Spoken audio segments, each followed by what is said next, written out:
Coffee 10 কিংবা 15 টাকা, কিন্তু একটা ক্যাফেতে বসে 150 টাকা দামের এক কাপ কফি খেতে মানুষ রাজি হয় কেন? পার্থক্যটা অভিজ্ঞতা আর সুবিধাতে।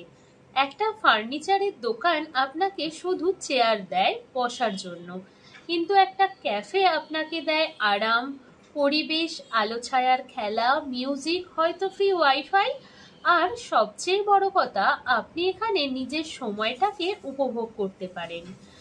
মানুষ চেয়ার কিনতে চায় না, তারা চায় বসার আরাম।